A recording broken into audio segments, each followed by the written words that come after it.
We'll hear argument next today, Case 17-7505, Madison versus Alabama. Mr. Stevenson. Mr. Chief Justice, may it please the Court. It's undisputed that Vernon Madison now sits on Alabama's death row, unable to fully orient to time and place. As a result of several strokes, he suffers from acute vascular dementia, which has left his cognitive abilities greatly diminished. He now has intellectual functioning in the borderline range. He has a memory score of 58, and these severe disabilities have rendered him bewildered and confused most of the time.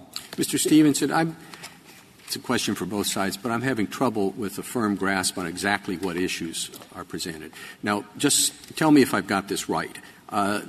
There are two. The first one I would say is, does someone who doesn't remember the details of their crime, can he satisfy Ford and Panetti simply on that basis? He knows what capital punishment is. He knows what's going to happen. He just doesn't remember what he did. And the second one is whether or not vascular dementia can be a basis for a Ford claim. In other words, he meets the Ford standard, but it's not caused by insanity. It's caused by dementia. Now, am I right that those are two separate questions? I think they're two related questions. And I think what we would argue is that first question is that, yes, memory loss with something else can render someone incompetent, and that something else may not be dementia. That is, someone who has a brain injury and is now impaired in a way where they have no memory of anything. It's not vascular dementia. Could also be incompetent to be executed. Someone who is actually in a coma. Right. You say it must be memory loss plus, and what would the plus be? Well, the examples that come to mind would be the kind of brain damage that is a result of an injury where the brain is injured and incapable of actually producing memories or creating the kind of rational understanding that this Court has required. A second example would be something like a coma. We would argue that someone who is in a coma is not competent to be executed because their state of mind would not be reconcilable to what this Court has held in Ford and Panetti. Mr. Stevenson, part of the problem is the use of the word loss of memory. And your briefs, you seem to go back and forth on this. Are you conceding that amnesia about the incident alone, where you can function in every other way in society, would you be incompetent then? No. To be executed? Yes, that's right. We do not contend. So your loss of memory isn't even what the cause of the loss of memory is. If this person who has amnesia can no longer function because they can't even remember how to eat or how to go to the bathroom or how to think about a problem, or et cetera, you would say the cause is not what's important. It's whether their cognitive deficiencies cause what? Now fill in the blank. That's right. Well, cause disorientation, cause an inability to understand their circumstances, have the kinds of symptoms that we have here. Mr. Madison can't tell you the season of the year. He can't tell you the month of the year. He can't tell you the day of the week. He can't recite the alphabet past G. He can't. Can I just understand your answer to Justice Sotomayor's question? If a person simply is without memory of his commission of the capital offense, does that in itself render that person incompetent to be executed? I think it could, but I think the reason why I qualify it is because there aren't circumstances that I believe are consistent with what we've argued here. No, I think that's a question that calls for a yes or no answer. If the only thing that is lacking is memory of the commission of the capital offense, does that in itself render the person incompetent to be executed? I think it would render someone incompetent if the basis for that inability to remember is medical rather than something else. And here what we've argued is that we're — In your original question presented, you asked whether a prisoner whose mental disability leaves him without memory — That's correct. — of his commission of the capital offense. So do I take you now to be saying that if you are left without memory of the commission of the capital offense for some reason that doesn't have something to do with mental disability, that's not enough? But if there's mental disability that has given rise to this lack of memory, than it is? Well, I guess what I'm conceding, Justice Kagan, is that we're arguing that more is required than someone saying, I don't remember my crime, you can't execute me. The state has an interest in being able to impose punishment and to execute these kinds of sentences with something more than I don't remember. We've never argued that. I don't understand your answer. I can't think of a situation in which a person would lack memory of the commission of the offense without that being based on a mental condition. Well, that's correct. By definition, it's a mental condition. Well, that's my point, Justice Alito. We're arguing that it would have to be accompanied by some mental disability. And here, we argue that that disability was dementia. And the reason why I'm stressing that is because you can't understand the nature of that memory loss. You can't rely on it as a credible basis for concluding that someone is incompetent to be executed until you understand how that's possible.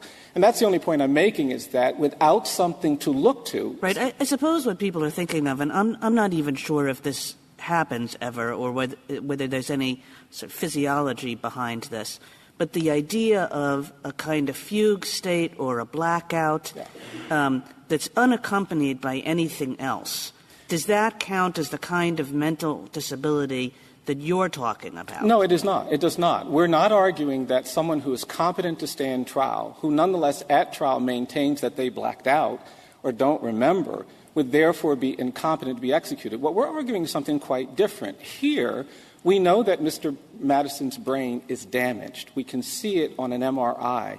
We know that his cognitive disabilities have declined. We know that he is not able to understand the things going on around him. And we argued that because of that dementia, which has very particular features, he is incompetent to be executed. The trial court found that because he's not insane and because he's not psychotic, there is no remedy in the law for him. And it was on that basis that the trial court ruled against us. Now, it's significant that in this court, and the State argued below, that incompetency to be executed can only be established where there's a showing of insanity, delusion, or psychosis. In this court, the State has taken a different position. They now concede that dementia can be a basis on which. Yeah, and that's what strikes, why this case strikes me as unusual. There are two questions. You concede on one and the State concedes on the other. Well, you're conceding that simply blacking out, you don't remember the crime. I don't know if that happens often or not. You remember everything else. You do know the days of the month and all that. But you just can't remember the crime. You know that you're going to be executed because you committed a crime. You don't remember anything about it. I understand you to be saying that's not enough. Yeah.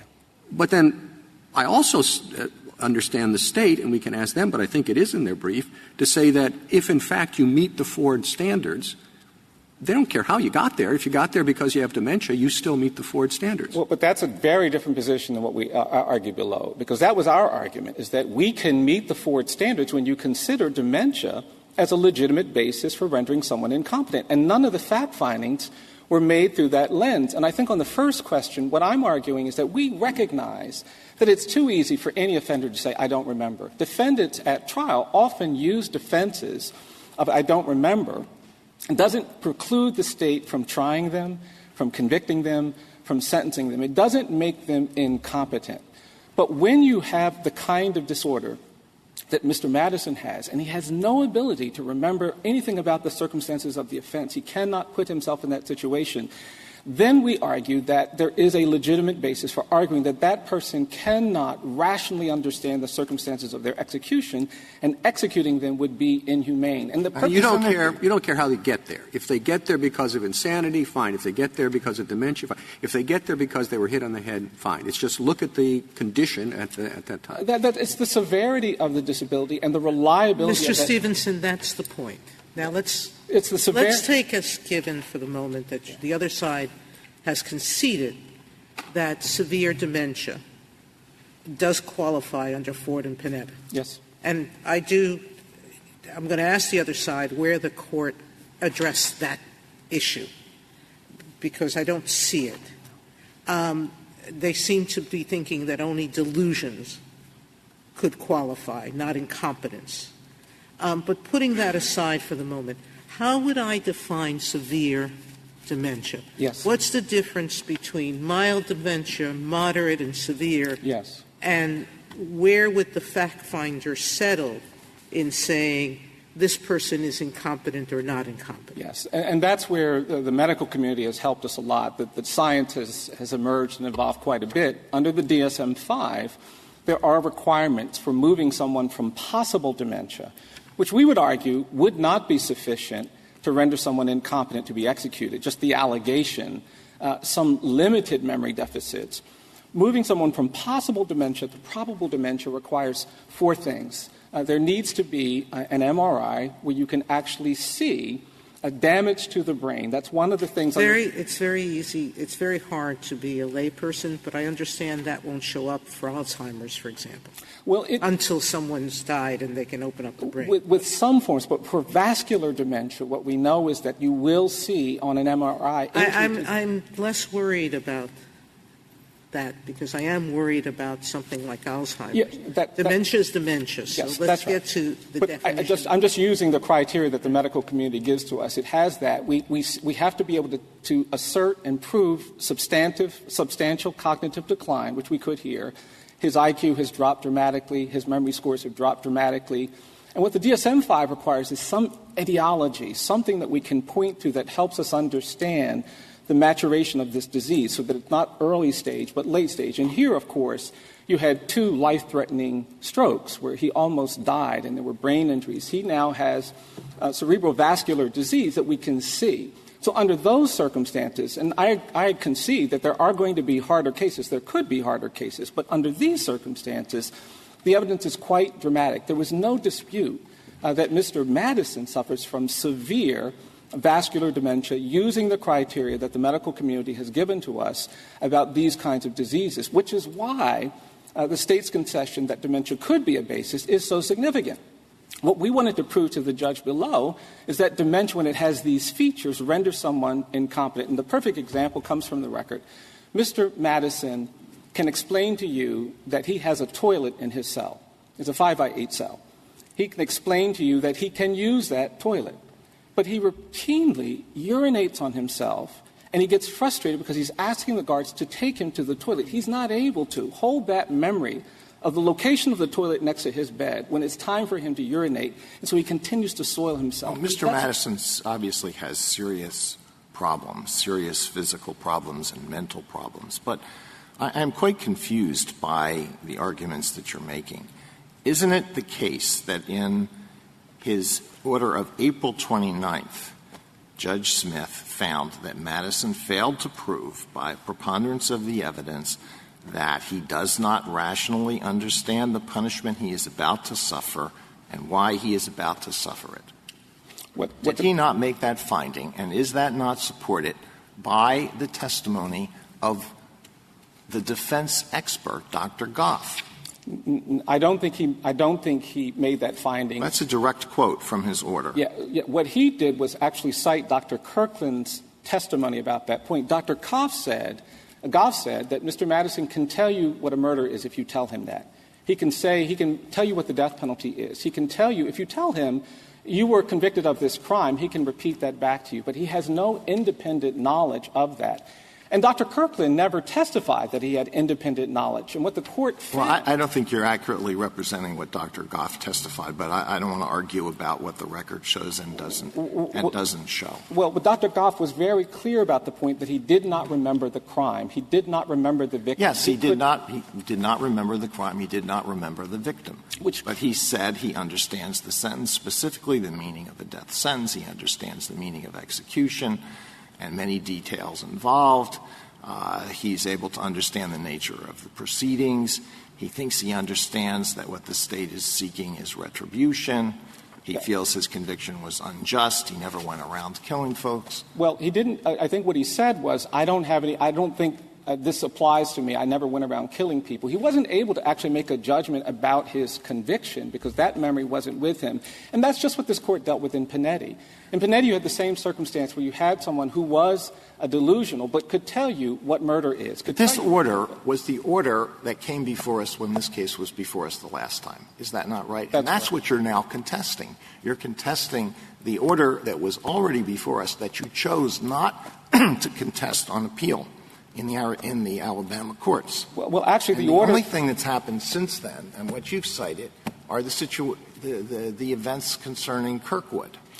Is that right? No, we've actually contended that the court below should now recognize what the 11th Circuit recognized, which is that if you consider dementia and you apply what we know about dementia to this circumstance and to Ford and Panetti, you will have to conclude that this man is not competent to be executed. And what the trial court did on the argument of the State is say that we failed because we did not make a threshold showing of insanity. We did not show delusions. The trial court's order in this case starts with our failure to show that he's delusional and ends with our failure to show that he's delusional. We never suggested that we could prove that he is delusional. What we argued is that his dementia renders him incompetent in a way that does not permit the State, consistent with the Eighth Amendment, to carry out this execution. And because dementia changes the interpretation of these facts, as I was arguing, you can tell Mr. Madison that he was convicted in Mobile, that this was the crime, this was the circumstance.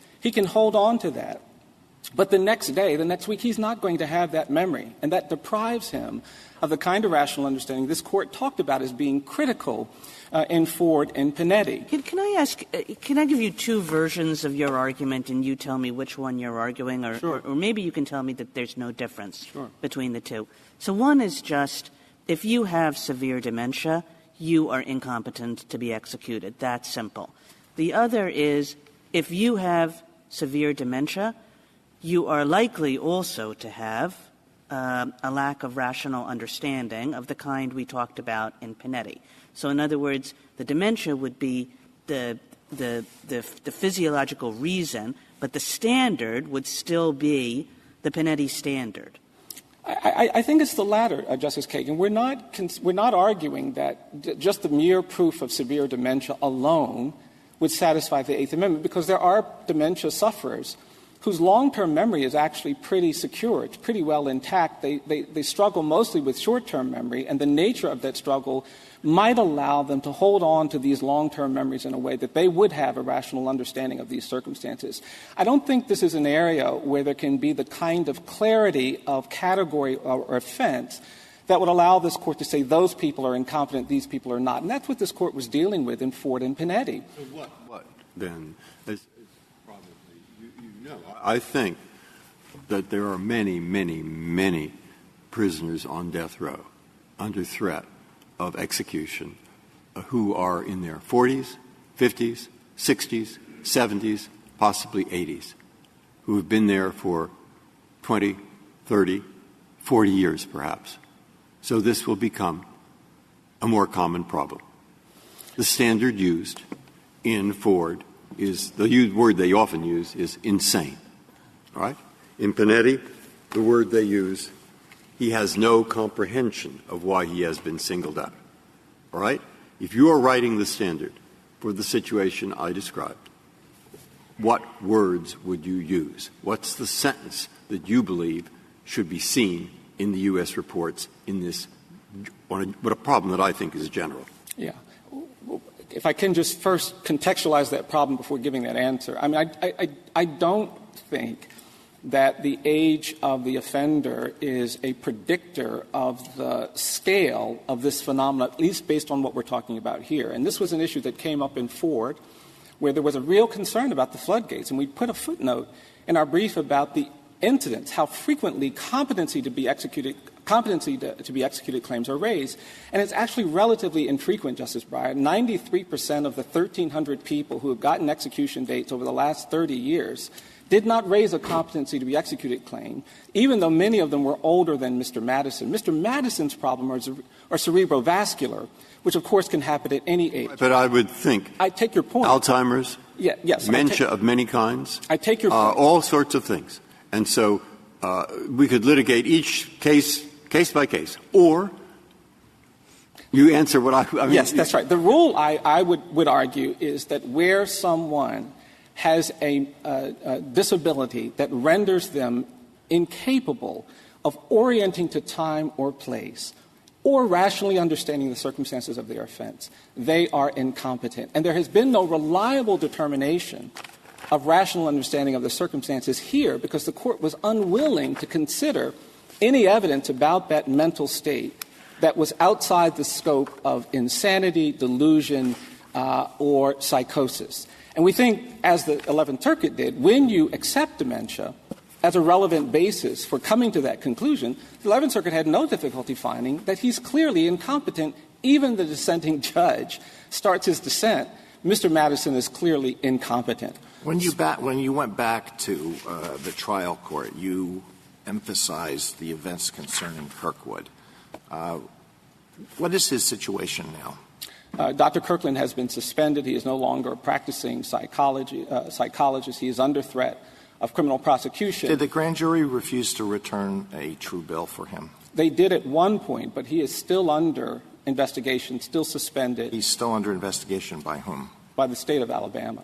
There are multiple counties involved in the circumstances that gave rises. And our only point with that, Justice Alito, is that the court relied so heavily on this conclusion that we didn't think was supported by the record, that we thought that it was relevant that Dr. Kirkland's reliability be addressed. But our broad point was that given what we know about dementia, given that if you apply dementia to these facts and circumstances, the trial court would have to conclude, like the 11th Circuit did, that Mr. Madison is incompetent. The state argued that you can't do that, trial court. You can only find incompetency if there's psychosis or insanity or delusions. And that was the basis on the trial court's rejection of our argument. And I don't think it's too difficult to articulate this concept of incompetency that relates to rational understanding, orientation, disorientation is a key factor. And that's, for me, perhaps useful for a court to articulate, because in a lot of ways, your inability to orient to time and place is going to undermine your ability to rationally understand what's going on. And that's a fairly well-developed area of the medical profession. It's what you do Mr. Stevenson. The determination. What do you do with the determination that, one, he knew that he was subject to execution for having killed a police officer? I would deal with that the same way the court dealt with that in Panetti. The abstract understanding that someone who's convicted of a murder can be executed does not help resolve the question of whether this defendant has a rational understanding of his circumstances. And the example that I use is a common problem you see in dementia.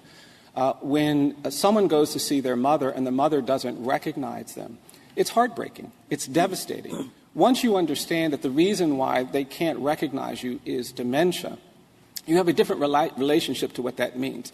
You can say, I'm your daughter, and that person will respond to you as their daughter.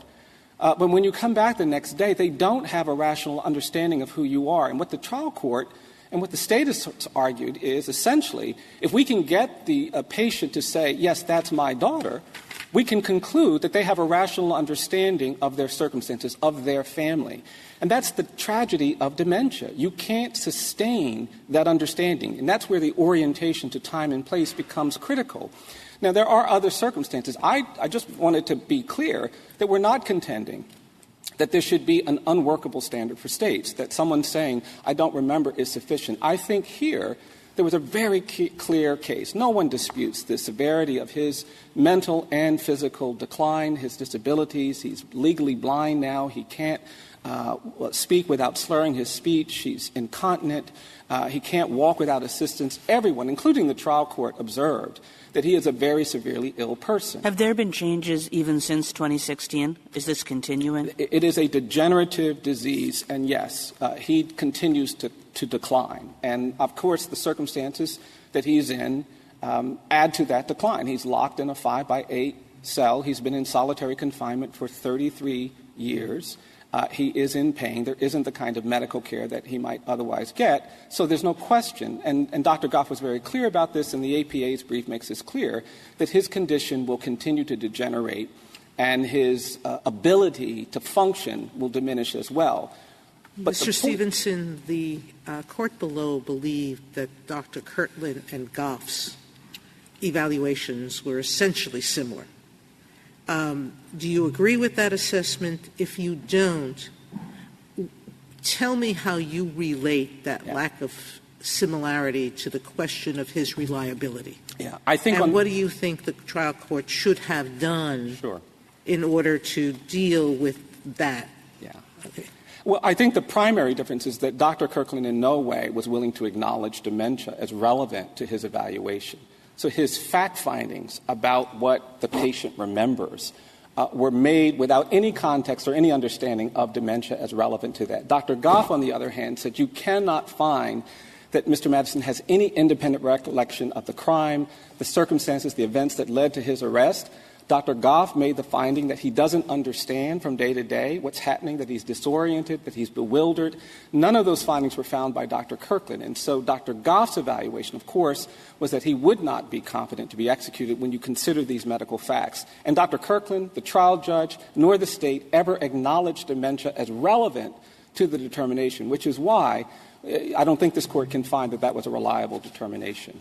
I'd like to reserve the rest of my time for rebuttal if there are no further questions. Thank you, counsel.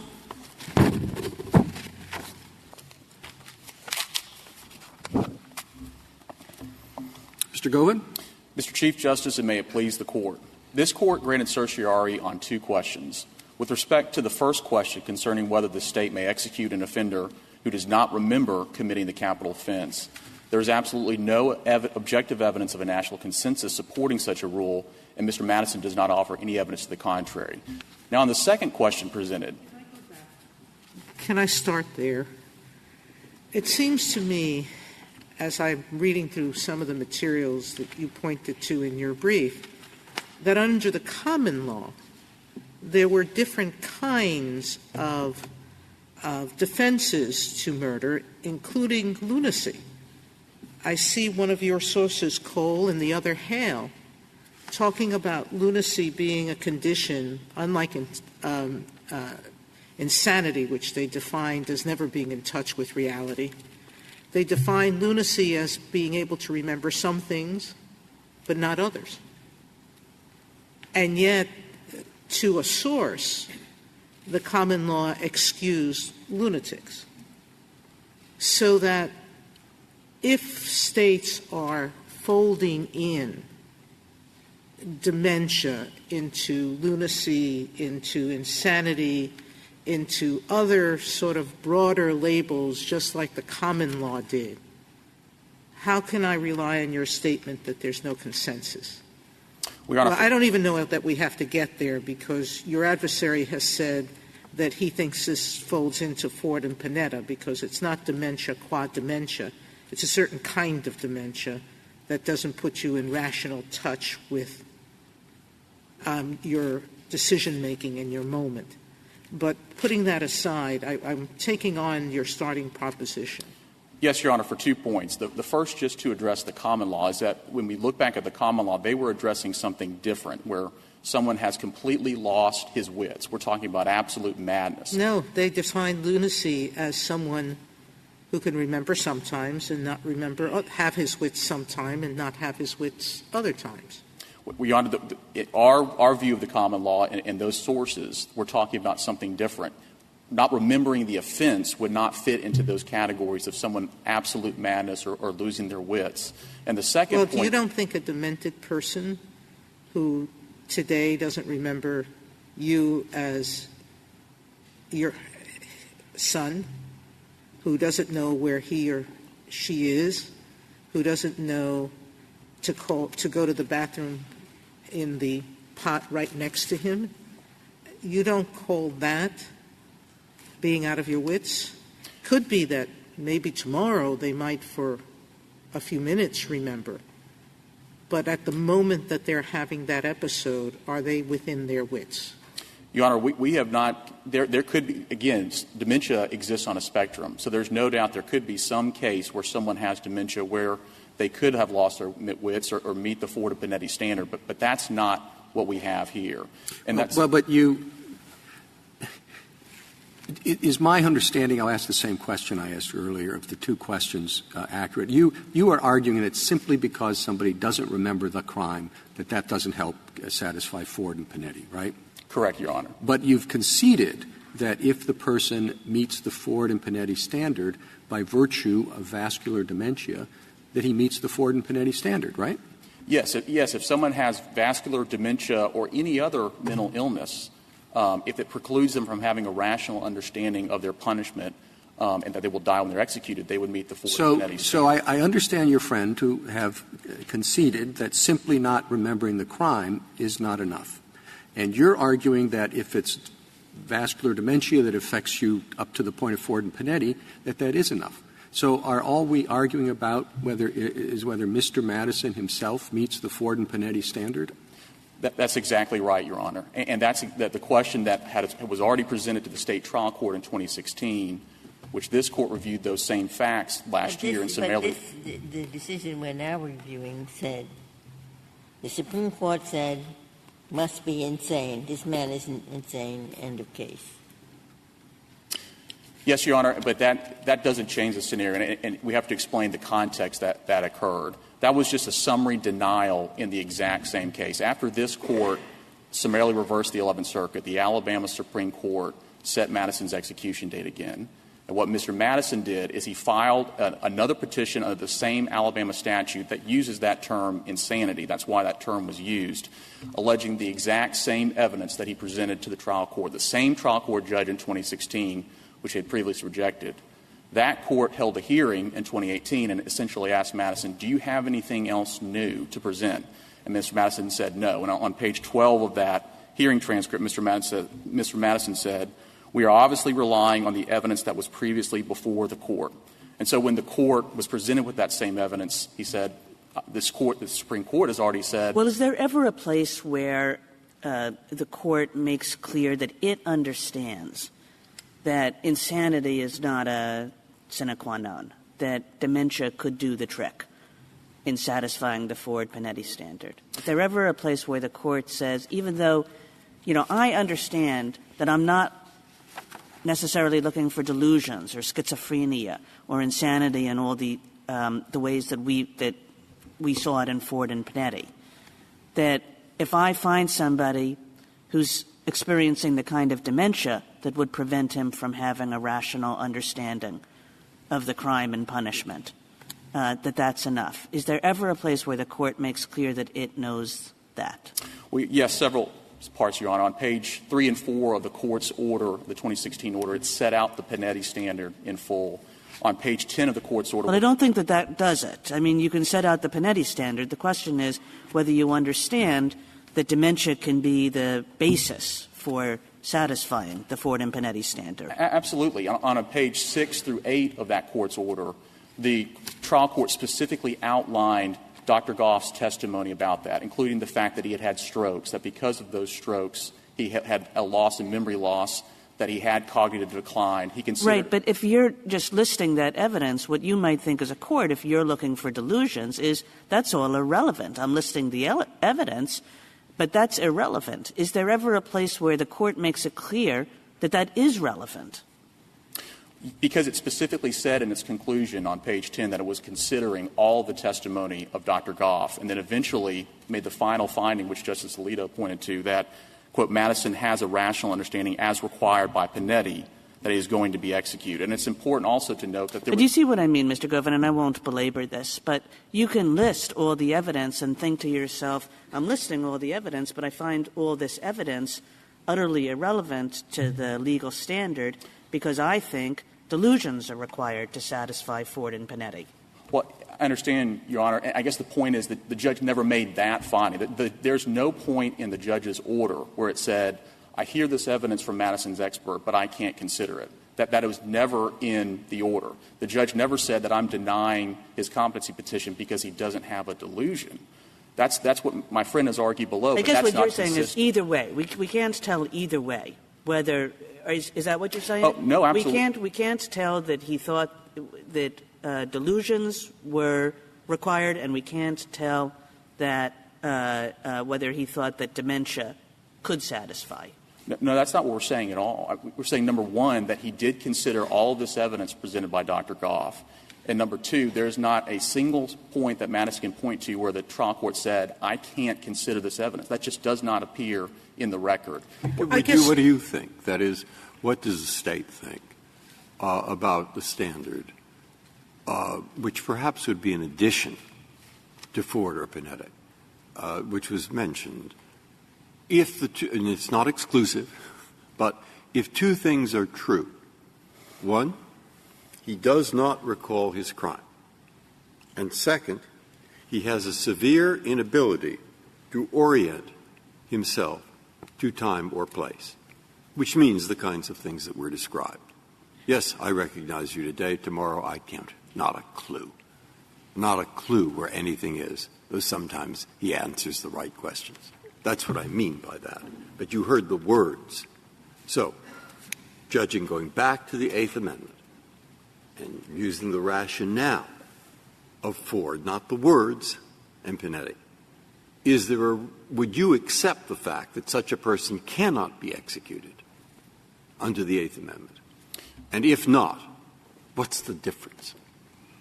Your Honor, the difference is that under Ford and Panetti, Madison has an understanding of what matters. No, I'm not saying I understand that the words I've just used are different than Ford and Panetti. But a person in that circumstance either can be executed or not. That would be perhaps a new standard or a modification of Ford and Panetti. So I want to know if you think such a person can be executed and what your objection is to adding the words I just said as an additional standard, if you like, or a modification or interpretation of the existing standard, if you prefer. And the specific words that they... The words are, one, he does not recall his crime. And, two, he has a severe inability to orient, mental ability, as a severe inability to orient himself to time and place. Well, I'll take the first one, Your Honor. Not remembering the crime, that would create an unworkable rule for the State ever to prove, because essentially would follow... Nobody is arguing that in this case. Mr. Stevenson made that clear. Well, that was the principal question that we granted, but apparently it's fallen out of the case. Your Honor, I think the reason it's fallen out is because there's such a clear lack of objective evidence. But that's not really my point. We've all seen people in final stages of Alzheimer's. All right? Think of such a person. Now, is there any reason to execute that person when you wouldn't execute the people in Ford and Panetti? Your Honor, because in this case, the State would still have a strong interest in seeking retribution for a horrible crime. If someone, even if they can't remember the crime, that doesn't somehow lessen their ability I'm to sorry. We're mixing up the questions. We understand your friend on the other side to say not remembering the crime is not enough, right? But if the person meets the standards of Ford and Panetti, as stated in Ford and Panetti, the fact that he got there through vascular dementia, I understand you to say that doesn't make a difference. That still qualifies.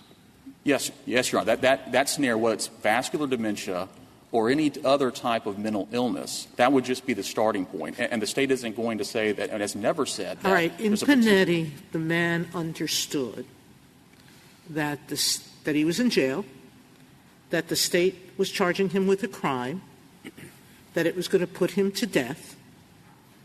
He believed they wouldn't, because of his delusions, ultimately succeed, but he understood perfectly well that set of facts. And we said that still qualified him. So we have a man here who knows that he's incarcerated or kept in a cage because he's in a bed, he can't move on his own, can't remember what the bathroom is next to him, can't see, slurs his words. He's really not quite there.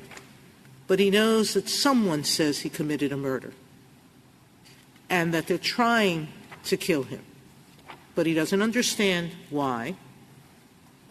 He can't be present enough in time to rationally understand or reflect on what he has done because he can't retain information for long. And why is that different than Panetti? In Panetti, the man was blaming someone else, which may be even worse for some people, or saying that someone else is going to protect him.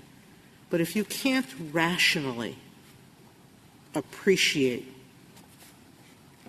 why you're being put to death, how does that fulfill the Panetti standard?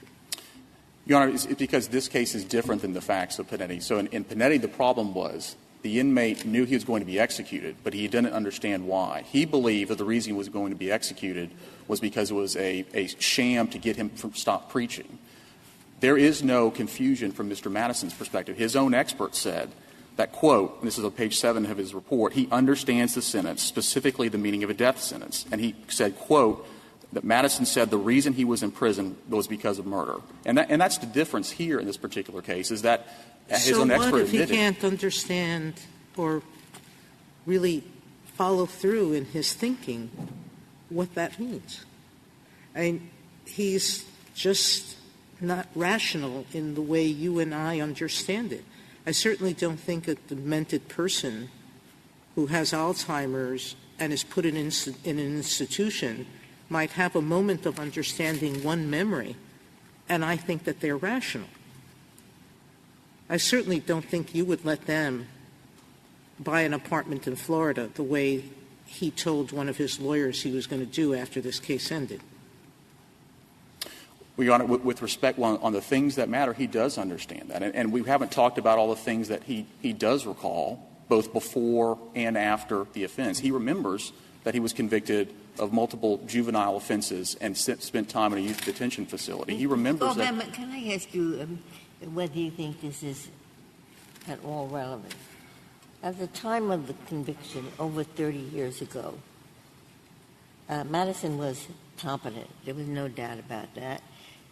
But I think this wasn't this case of a judge overriding a jury recommendation against death in Madison's case?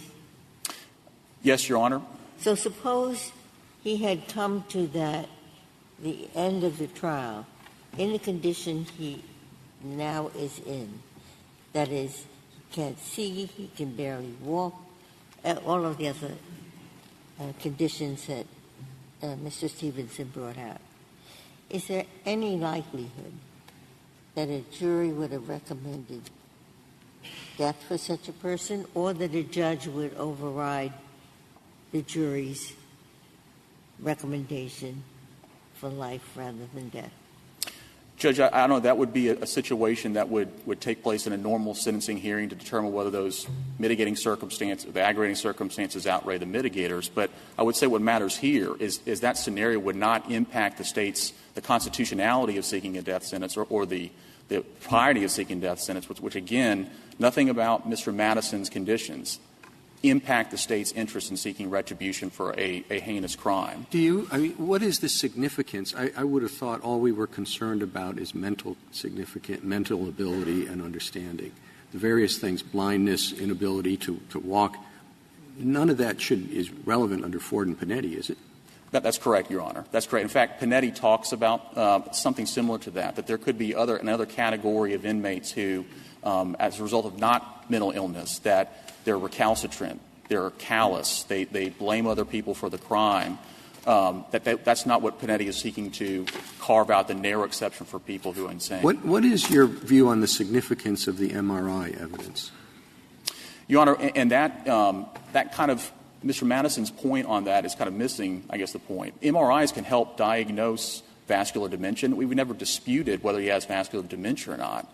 But MRIs can't help determine whether someone has a rational understanding. That's something that is inherently going to come from talking with a particular inmate, and particularly in this case where the dispositive fact that Mr. Madison is relying on is that he can't remember the crime. That's inherently something that only comes from the defendant, and he would have to admit that, whether to a psychologist or in testimony. And that can't be the rule, because if that was the case, no inmate would ever admit to committing the crime if that meant that he were incompetent. But you've already prevailed on that point, at least with respect to your adversary's view, right? Yes, Your Honor. Okay, so I would have thought we can stop arguing about it, but we don't have to accept the concession. But the concern about the MRI evidence is that it would, if I understand it, tend to show something that is going to have a broader effect than just not remembering the facts of the crime. Is that not right? Well, Your Honor, I think MRI evidence can help. There's suggestion as far as the diagnosing So that certainly can help with the individual fact determinations that a trial court would make. Yeah, but there's no MRI evidence that's going to be looked at and you can say, this shows that he doesn't remember the facts of the crime. That isn't going to have broader significance, right? That's correct. But again, in this case, of course, the trial court did consider, just in this particular case, did consider the fact that, according to Dr. Goff, this was a progressive disease. But at the end of the day, the court held that there was a rational understanding. One point I also want to make in this particular case, that the petition, whether Madison's position, whether going to the first question or the second question, would be contrary to how competency determinations are done across the board at any level, whether competency to stand trial, competency to be executed, competency to waive appeals. They all function the same way. It's not the fact that someone comes to the court and says to a trial court, I have this particular mental illness and therefore I meet the competency standard.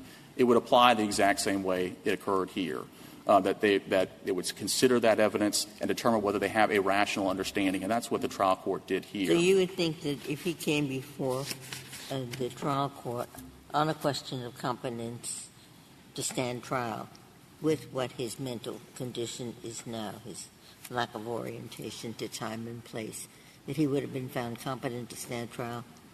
Yes, Your Honor, I do. Because, again, he would have what the rational understanding that would be required in even the competency to stand trial setting, which is a rational understanding of the facts, of the factual proceedings and the ability to assist with counsel.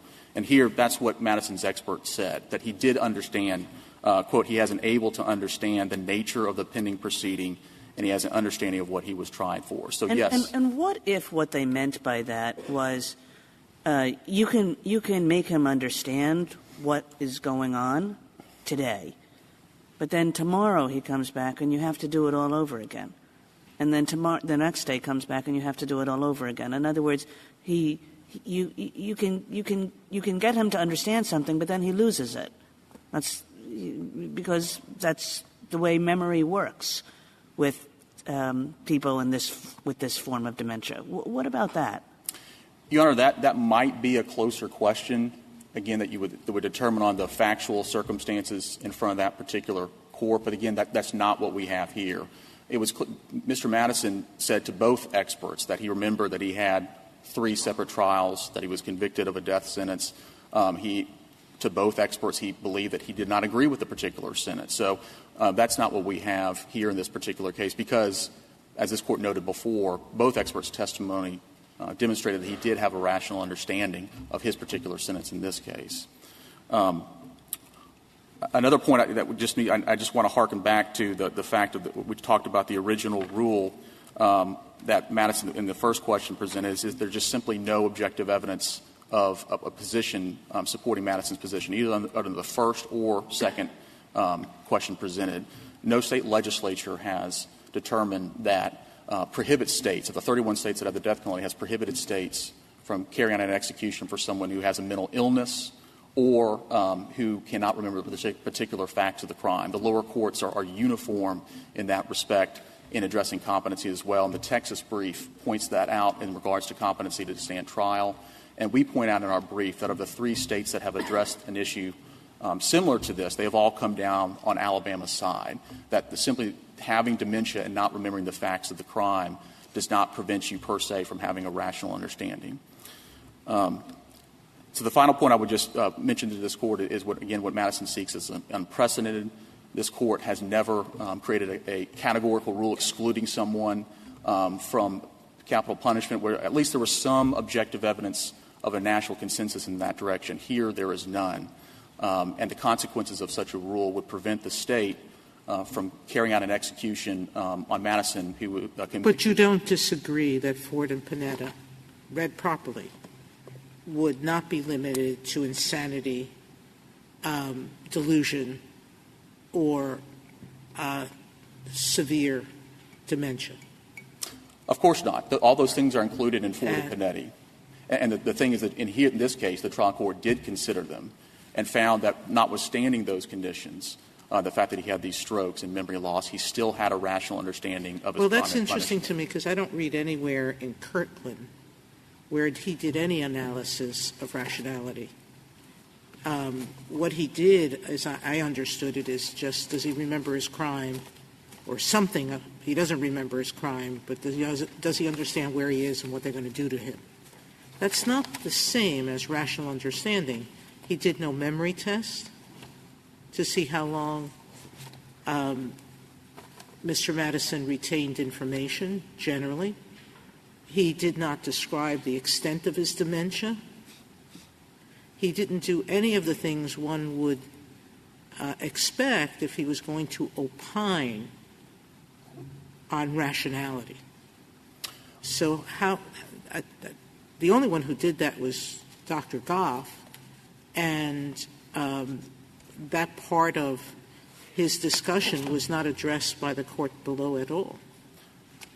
Just 2 points in response to that, Your Honor. We disagree. Number one, on page 2 of Dr. Kirkland's report, he did set out the Ford and Panetti standard. And as the trial court noted in the hearing, that particular doctor had done, I think, approximately 4,000 competency evaluations, which was for competency to stand trial is similar to the standard for competency to be executed, as the Texas brief points out. And he did analyze the rational understanding. And it would make sense, again, why Dr. Kirkland would not specifically inquire to whether an inmate would remember committing the crime, because that is not determinative under Ford and Panetti. But in this case, because Madison does have a rational understanding that he was convicted of the crime of murder, that he will be executed for that murder, we would ask this court to affirm the state court. Thank you, counsel. Mr. Stevenson, you have 4 minutes remaining. Yes, thank you. I just want to stress and invite this court to look at the 11th Circuit pleadings where the state took the exactly opposite position. There has been no point prior to this court where the state has acknowledged that dementia would be a basis on which a court could find someone incompetent to be executed. Their brief, the post-hearing brief that they filed after the hearing begins, initially, it must be noted that Madison has failed to implicate Ford or Panetti in this proceeding. Both the court-appointed expert and the defense-retained expert agree that Madison does not suffer from psychosis or delusions. That was the circle they drew around the evidentiary consideration. Dr. Kirkland, after hearing Dr. Goff's testimony, says, I agree with it, but he conceded, he expressly stated that he doesn't believe it's relevant because of the very narrow legal standard here. And that very narrow legal standard was given to him and to the court by the state as only including psychosis, delusions, and insanity. At the 11th Circuit, they made that argument, and that's why the 11th Circuit made the judgment that if you consider dementia, you come to a different finding. I just don't think it's credible to argue that the judge in this case considered dementia and made a determination that Mr. Madison's dementia does not leave him competent to be executed. And to that extent, we've never argued that this is a case about a categorical ban on executing people with a certain kind of condition. What we've argued is that this court has held in Ford and Panetti that it is unconstitutional to execute people who are incompetent. And we've rooted that argument on what this court has acknowledged. The court has said, look, the death penalty gives the state an incredible power. It's an awesome power. The authority to execute someone who is not an immediate threat is an awesome power. And that power has to be utilized fairly, reliably, and humanely. This court's jurisprudence in Ford and Panetti speaks to the humane part. And what this court said is that if someone is disabled and incompetent and fragile and bewildered and confused in the way that we have seen in the context of insanity, in the context of other kinds of mental illness, it is simply not humane to execute them. And in that regard, the Eighth Amendment here plays a different role than some of the other amendments. The court always looks at facts and circumstances through the lens of the Constitution, through the window of the Constitution, and we have that here. But the Eighth Amendment isn't just a window, it's a mirror. And what the court has said is that our norms, our values are implicated when we do things to really fragile, really vulnerable people. And what we've argued is that dementia, in this case, renders Mr. Madison frail, bewildered, vulnerable in a way that cannot be reconciled with executing him because of his incompetency. The state never acknowledged that argument as a valid argument. The court never made a finding about that argument. And we believe that when you consider the facts of his dementia and this court's holdings, that a determination that executing someone in this condition cannot be reconciled with an Eighth Amendment prohibition against cruel and unusual punishment. And for that reason, this awesome power that the state has requires obligations, requires oversight. And here the State didn't meet those obligations and oversight by making the informed determination that his dementia does not leave him so incapacitated that he is incompetent to be executed. They never said anything about dementia.